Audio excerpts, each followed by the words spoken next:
Honda CR-V is the best-selling Honda car across the world and was third best-selling car model of 2023 globally. Honda has sold more than 10 million units of this SUV since its introduction in 1995. Even though CR-V wasn't able to make that big of an impact in the Indian car market, still this SUV was loved by many Indian customers. Many of them still have some great memories with this SUV. With its latest generation being more stylish than ever, more powerful than ever, and with a hybrid engine, could this be ideal for the India market? I am going to show you in this video how the 6th generation CR-V can be the ideal product for India and how conditions are favorable for its return. If you like this SUV, then don't skip this video. My name is Karan Singh and this is Simply Automobiles. Honda CR-V was the first ever SUV designed in-house by Honda in 1995. Why I am saying it was designed in-house? Because the Honda Passport came before CR-V in 1993, though that car was essentially a rebadged Isuzu Rodeo. So CR-V was the first attempt by Honda in the SUV segment. But what does CR-V stands for? Some sources say it stands for Comfortable Runabout Vehicle, while other sources say its full form is Compact Recreational Vehicle. The first gen CR-V was largely based on the Honda Civic 6th Gen and had a 2-liter naturally aspirated engine. It was a monocoque SUV with unibody construction instead of being a ladder frame, giving better comfort and ride quality, though this model never came to India. India got its first taste of CR-V in 2003.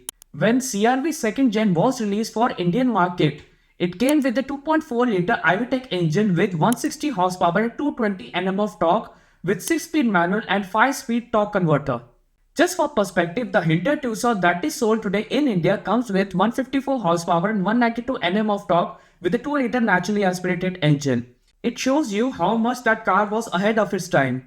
It was priced around 15 to 20 lakh rupees and had an all-wheel drive system. I still remember one of my neighbors got that very car as second hand. And my father was like, how are they gonna manage with a single-digit fuel economy with that car? Honda brought the 3rd generation CR-V to India in 2007. And this was the more iconic model in my opinion. It just looked so good. It was launched with an additional lower trim with a 2-liter naturally aspirated engine while continuing with the same 2.4-liter iVTEC engine with same gearbox options. Its price jumped to 20 to 25 lakh rupees, which was again expensive, but at that time Honda car had a reputation to be a premium product.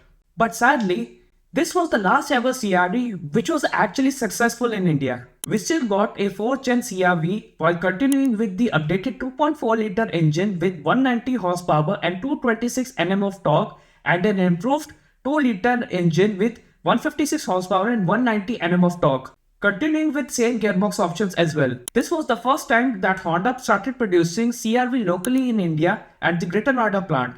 Before this, all other CR-Vs were imported from Japan as CBUs.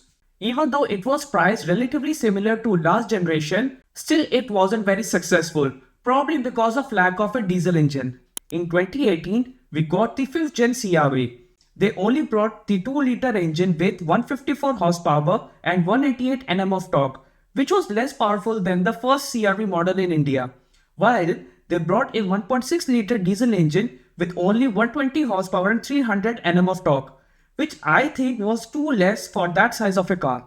Also, Honda replaced its 5-speed torque converter automatic to a CVT transmission for petrol models, though diesel models came with a brand new 9-speed torque converter. But if you look at the features of that car, it was decently loaded for that time. Panoramic sunroof, electronic parking brake, dual zone climate control, features which even Honda Elevate doesn't have even today.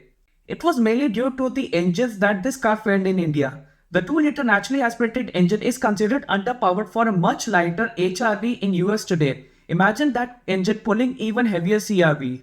Honda discontinued CR-V in 2020 when they shut down their plant in Greater Noida. The Honda Civic was also discontinued along with it. And since then, Honda has given no indication of bringing CR-V back to India, which is a shame I think. Today, India has a decent demand for SUVs between 20 and 50 lakh rupees, in which CR-V can be a perfect addition to Honda's lineup. Why you might ask that? Well, there are many reasons for it. Because today we are talking about the 6th gen Honda CR-V, which is very different to 5th gen. Essentially, last gen CR-V was replaced by ZR-V, also known as HR-V in North America, if we compare it dimensionally, while 6th gen CR-V is a segment above in terms of size and practicality. It has grown in size so much that now it would be a more practical 7-seater option than the previous gen. The prototype of this SUV was designed in Ontario, Canada, which was then shared to all other Honda plants worldwide. Right now, CR-V is produced in 7 countries: United States, Canada, China, Taiwan, Thailand, Malaysia, and Vietnam. The styling of this generation CR-V is also very sporty. I really love its design. With 190 mm of ground clearance, this SUV is ideal for tackling rough roads of India. Now let's talk about the engine, which might make it even more appealing for India. The first option is a 1.5-liter turbocharged 4-cylinder engine with 190 horsepower and 250 Nm of torque, paired with a CVT transmission. This engine is more powerful than the engine options by Hyundai Tucson, Jeep Compass, and on par with Volkswagen Tiguan and Skoda Kodiaq, and is just 10 horsepower less than XUV 700 petrol version. And it is also a 4-cylinder engine unlike Nissan X-Trail. While it won't come with a conventional torque converter, the CVT will allow CR-V to return decent fuel mileage of 10 to 12 km per liter, even with the all-wheel drive system.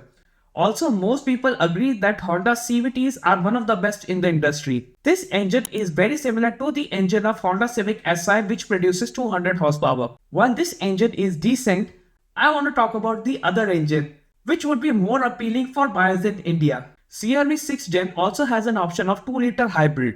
This engine comes with a naturally aspirated engine with Atkinson cycle and 2 electric motors, combined producing 210 horsepower and 340 Nm of torque.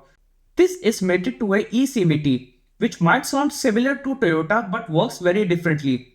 Honda's system has simulated shifts which makes it feel more like a conventional automatic than a CVT, while it also allows the car to run in EV mode only by using the engine to charge the battery, something that is again not possible in Toyota. With a 1.7 kWh battery, this setup produces an average of 17 km per liter combined with the help of complex working between engine, electric motor and battery. This is with all-wheel drive system. This is a very good economy for a petrol-powered big SUV. We have already seen with the example of Innova Hycross that Indians love hybrids, so much so that Toyota isn't able to fill the demand for it. So I think Honda might have a good chance of seeing the same with CR-V if they release it as an hybrid in India. Diesel cars are losing popularity, especially in North India, mainly because people don't trust the policies of government. A petrol hybrid SUV is a perfect replacement for that. Good electric torque combined with great efficiency with 15 years of life.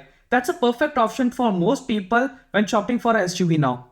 CR-V also comes with a plug-in hybrid option in Europe, but I think that's too early for India right now. Plug-in hybrids would be a good option for people who want EV for city but also want engines when they are going outside the town. Essentially, plug-in hybrids have larger batteries than regular hybrids and can be charged through wall socket, which is why plug-in hybrids have more electric-only range. Plug-in hybrid CR-V can run for 82 km with electric-only range with a 17.7 kWh battery. It has a similar power to regular hybrid and has 2 electric motors mated with the same eCVT. The plug-in hybrid CR-V is not even available in North America, so there is no chance for India, unfortunately. 6th Gen CR-V also has a plug-in hybrid variant with hydrogen fuel cell. It is driven by one front-mounted electric motor and has 2 high-pressure tanks with total capacity of 4.3 kg and a 17.7 kWh battery, giving an EP estimated total driving range of 435 km of hydrogen only and battery electric range of 47 km. This car is only available through leasing and that too limited to California in US. If hydrogen technology becomes successful, CR-V is even ready for that. When it comes to features, CR-V has loads of them. Panoramic sunroof, ventilated seats, digital instrument cluster, powered seats with memory functions, power tailgate, radar-based ADAS, 8-speaker setup, dual-zone climate control, and many more. Another reason that CR-V might be successful in India is that the demand for SUVs is at an all-time high, especially for monocoque ones. CR-V has been that sort of SUV. It's just that this SUV was way ahead of its time in India. When the time was right, Honda messed up with engine choices. CR-V would not compete with Fortuner or Gloster. It would probably be competing with Tucson, Compass, Tiguan and newly launched X-Trail. Some eagerly waiting customers of Innova Hycross might also look at it. Right now, Honda only offers Elevate as an SUV option. In my opinion, CR-V can be a great addition to Honda's lineup, even if they brought it as CBU in limited numbers. They really need to show Indian customers what their brand is actually capable of. Reviewers all across the world have praised CR-V for its practicality and comfort, and some Indian customers also have recall value with this brand because this was an aspirational car for many people. At least it was for me. I hope Honda thinks about bringing CR-V to India, especially with hybrid. But success of this SUV will largely depend on its price. If Honda is able to manufacture it locally, then it could be priced between 25 to 40 lakh rupees. While if this car comes as a CBU in India, then Honda would probably be charging upwards of 40 lakh rupees. Thanks to high taxes on imported cars in India, localization of hybrid models would be particularly difficult in my opinion, since it requires sourcing lithium-ion batteries, electric motors and other part of hybrid system from local vendors. Honda already has experience of manufacturing Honda City Hybrid in its Rajasthan plant, so it's definitely possible. Whether Honda goes ahead with this plan is very difficult to predict. Right now, Honda is actually bringing a 7-seater SUV to India on the platform of Honda City and Elevate, while they are also bringing a new Honda Amaze very soon. So only time will tell what comes next from Honda in India. So that's it for today's video. Write down in the comments below whether you would like to see Honda CR-V in India. I would love to know your opinions about it. Like and share if you found this video interesting. Subscribe to the channel for more such videos and do check out our other videos. I am sure you will find something interesting to watch there. I am Karan Singh and this was Simply Automobiles. See you soon in a future video. Goodbye.